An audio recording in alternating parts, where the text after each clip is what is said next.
Hi everybody, this is Nick from Saberz.com, and what you're looking at here is Project Q.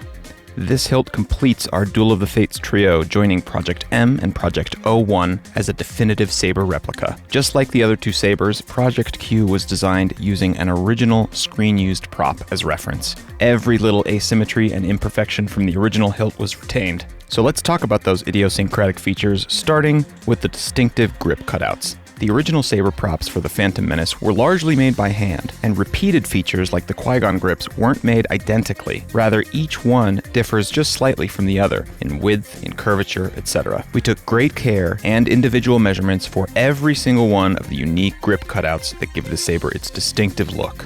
Each one has its own curvature, width, etc. Every other replica in the past 20 years makes all the grips identical, ignoring the handmade nature of this saber. Instead, we embrace the individual differences and just want to replicate the prop exactly as it was on set. Next up, the main body shroud.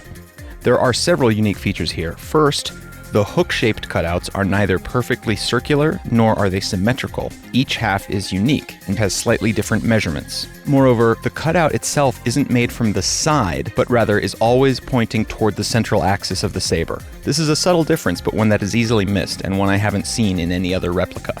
Moving upwards, we come to the red button and bezel area. We already perfected the red button during the making of Project M, and we're still the only saber maker producing red buttons with the correct knurling pattern, perfectly matching the original aircraft blanking caps. Looking beneath the red button to the bezel, we are proud to have been the first to identify the real-world part that served as a bezel, us along with an RPF member who was already on the trail. The original part is a rubber gasket sitting below a plastic lamp cover on certain vintage aircraft instrument panels. We obtained and studied several different copies of the original parts. The original hero prop had a black rubber bezel, while most of the stunt sabers and belt hangers often had that piece painted silver. So on Project Q, we offer both black and silver versions of this part. On Project Q, the part is metal in every instance because it's part of the spring-loaded switch assembly. This allows the red button to function as the activation switch without introducing any geometric inaccuracy on the saber. Finally, moving up to the emitter, it's simple enough in appearance, but has several little geometric features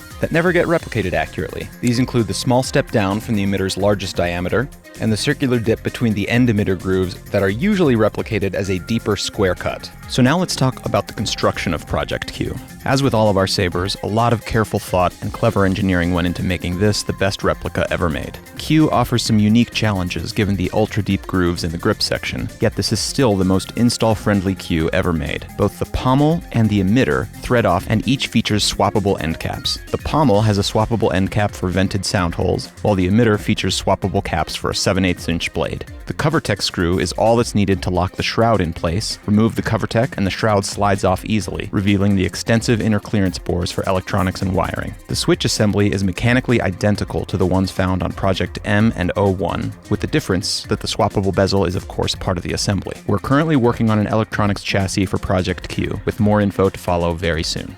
Thank you so much for watching. Project Q is up on the Saberz.com store now.